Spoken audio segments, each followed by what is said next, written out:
अंग्रेजों ने भारत का साम्राज्य विस्तार दो समय कालों के आधार पर किया। पहले उन्होंने प्रत्यक्ष नियंत्रण स्थापित करने का प्रयास किया और उसके बाद में अप्रत्यक्ष नियंत्रण। वर्ष 1757 से लेकर 1856 तक लगभग भारत के 63% भूभाग पर अंग्रेजों ने प्रत्यक्ष नियंत्रण किया, जबकि वर्ष 1856 से 1947 तक ने भारत के बचे हुए 37% भाग पर अप्रत्यक्ष नियंत्रण रखा। अंग्रेजों ने भारतीय रियासतों से साम्राज्य विस्तार की अलग अलग नीतियां अपनाई। समानता के लिए संघर्ष की नीति के तहत अंग्रेजों ने भारतीय शक्तियों की बराबरी का प्रयास किया। प्लासी और बक्सर के युद्ध से अंग्रेजों ने बंगाल पर नियंत्रण स्थापित कर लिया और इस प्रकार भी अन्य भारतीय राजाओं के समकक्ष आ गए। इस चरण में अंग्रेजों ने युद्ध और संधियों का सहारा लिया। जब दक्षिण में आंग्लो फ्रांसीसी युद्ध चल रहा था, तब बंगाल पर भी अधिकार करने का षड्यंत्र खूब चल रहा था। मुगल शासकों के रूप में बंगाल मुगल साम्राज्य का हिस्सा था। बंगाल के शासकों ने 1740 में स्वतंत्रता की घोषणा की। अली वर्दी खान, जो मुगल सम्राट के अधीन बंगाल, बिहार और उड़ीसा के गवर्नर थे, ने बंगाल पर जबरन कब्जा कर लिया और खुद को नवाब खान से मुक्त कर लिया। उसे अनेक समस्याओं का सामना करना पड़ा, फिर भी साम्राज्य हाथ से नहीं फिसला। भारत में अंग्रेजों का आगमन 17वीं शताब्दी में व्यापारियों के रूप में हुआ और उन्होंने अपने व्यापार को तेजी से विकसित करने के बाद हुगली में अपना व्यापार केंद्र स्थापित किया और जल्द ही बड़ी मात्रा में धन अर्जित किया। जब अलीवर्दी खान ने मुगल साम्राज्य की कमजोरी का लाभ उठाते हुए बंगाल पर अपना नियंत्रण स्थापित किया, तो उसे विभिन्न समस्याओं का सामना करना पड़ा, लेकिन उसने अपने क्षेत्र में मामलों को बहुत चतुराई से संभाला। बंगाल के लोग काफी खुश और समृद्ध रहे। एक प्रसिद्ध ब्रिटिश इतिहासकार ए.सी. हिलराइट्स के अनुसार बंगाल के किसानों की स्थिति फ्रांस और जर्मनी के किसानों की तुलना में अच्छी थी। मुर्शिदाबाद शहर की स्थिति भी वैभव और विस्तार की दृष्टि से लंदन जैसी अच्छी थी। 1752 में मराठों के साथ संधि करने के बाद अली वर्दी खान ने ईस्ट इंडिया कंपनी की साजिशों पर ध्यान दिया। अंग्रेज बंगाल में अपने व्यापारिक केंद्र स्थापित करने के बाद अपनी सेना को मजबूत कर रहे थे।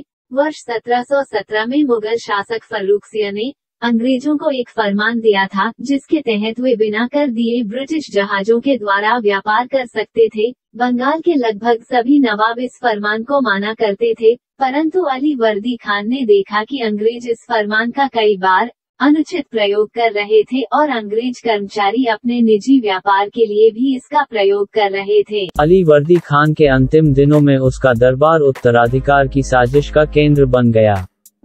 उन्होंने 10 अप्रैल 1756 को अंतिम सांस ली।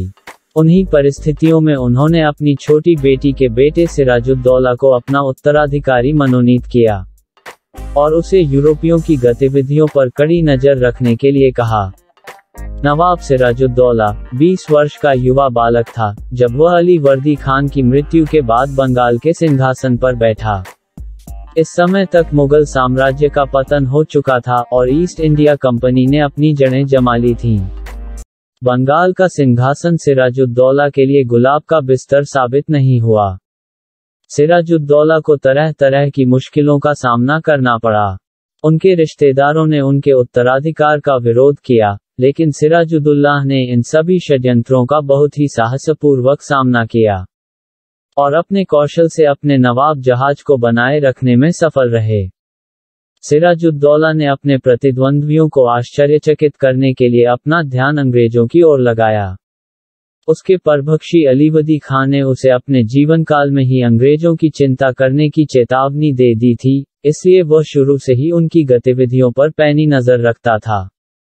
सिराजुद्दौला के साथ अंग्रेजों की साजिश और उनका संघर्ष। कुछ अंग्रेज विद्वानों ने नवाब सिराजुद्दौला और अंग्रेजों के संघर्ष के कारणों पर प्रकाश डालते हुए लिखा है कि नवाब का विलासी जीवन, क्रूर स्वभाव और यातनाएं इस संघर्ष के प्रमुख कारण थे। इसके अलावा नवाब शुरू से ही अंग्रेजों के प्रति मित्रवत नहीं थे। क्या अंग्रेज उन्हें राजघराने से उखाड़ फेंकना चाहते थे? लेकिन अधिकांश विद्वान इस दृष्टिकोण से सहमत नहीं हैं। उनका मानना है कि उनकी नीतियां और प्रशासन ही अंग्रेजी और नवाब के बीच संघर्ष का असली कारण था। उनके अलावा शक्तियों का व्यावहारिक उपयोग था। अंग्रेजों और सिराजुद्दौला के बीच संघर्ष के कारण अंग्रेजों ने अली वर्दी खान के शासनकाल में बंगाल को मिलाने की योजना बनाई थी। बंगाल भारत के सबसे उपजाऊ और समृद्ध प्रांतों में से एक था और इस पर अपना प्रभुत्व स्थापित करके अंग्रेजों को बड़े पैमाने पर लाभ पहुंचाया जा सकता था। अंग्रेज मुगल बादशाह फारूक शीर द्वारा उन्हें दी गई व्यापार रियायतों का दुरुपयोग कर रहे थे।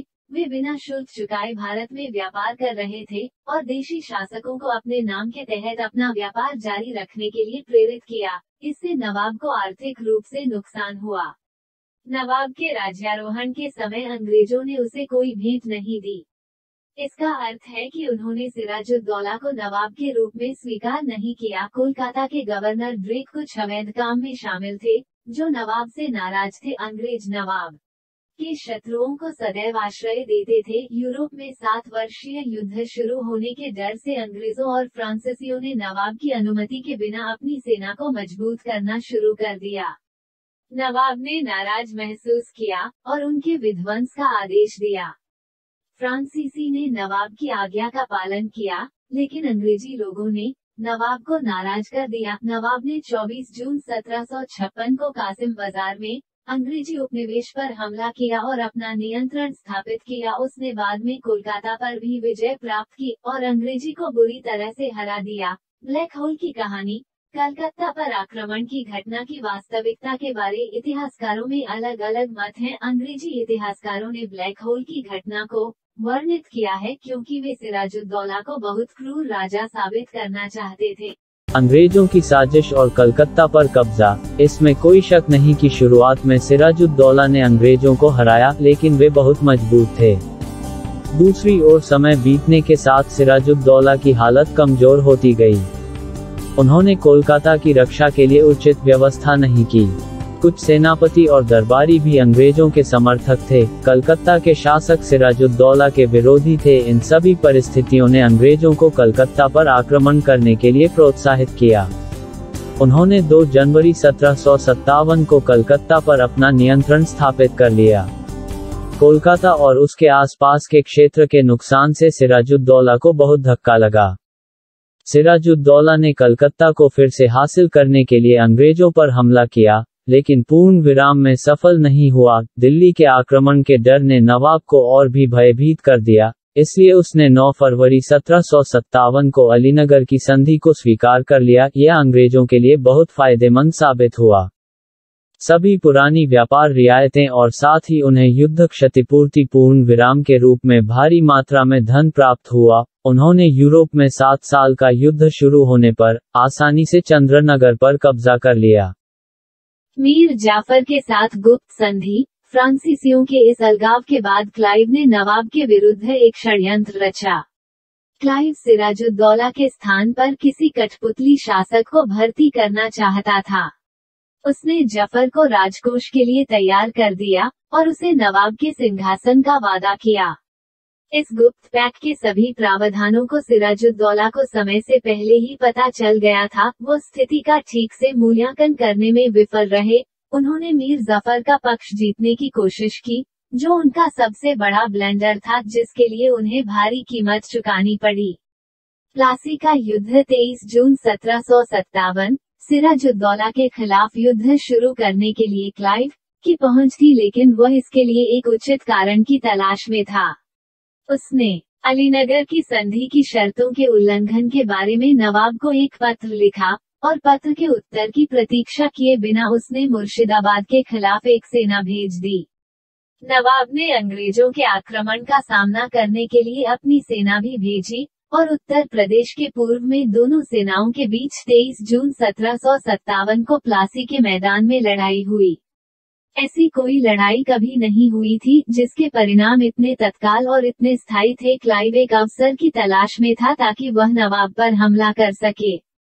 उन्होंने कहा कि नवाब ने अलीनगर की संधि की शर्तों का उल्लंघन किया है और उनके स्पष्टीकरण की प्रतीक्षा किए बिना नवाब के खिलाफ एक सेना भेज दी। नवाब ने 26 जून 1757 को दुश्मन का सामना करने के लिए एक सेना भी भेजी। दोनों सेना ने प्लासी के मैदान में एक निश्चित लड़ाई देखी। जब सिराजुद्दौला की जीत काफी आसान लग रही थी, तब मीर जफर ने अपनी सेना वापस ले ली और रणनीति बदल दी। मीर जाफर के अलावा सेनापति दुर्लभ राय, सिराजुद्दौला के खजांची ने भी उसे धोखा दिया। उसने यह अफवाह उड़ाई कि अंग्रेज जीत रहे हैं और नवाब के सैनिक भाग रहे हैं। इन खबरों ने सिराजुद्दौला को बहुत परेशान किया। दूसरी ओर उनकी सेना युद्ध के मैदान से हट गई और सुल्तान की सुरक्षा के लिए कोई प्रयास नहीं किया। युद्धाभ्यास कार्यालय में अपने आदमियों को देखकर नवाब इतना व्याकुल हो गया कि उसने युद्ध के मैदान से भागने की कोशिश की, लेकिन उसे महल के पास पकड़ा गया और मुर्शिदाबाद भेज दिया गया, जहां मीर जफर के पुत्र मीरन ने मोहम्मद बेग के माध्यम से उसकी हत्या करवा दी। 24 जून 1757 को मीर जाफर मुर्शिदाबाद पहुंचा और 5 दिन बाद वहां पहुंचे क्लाइव ने उसे बंगाल, बिहार और उड़ीसा का नवाब घोषित कर दिया।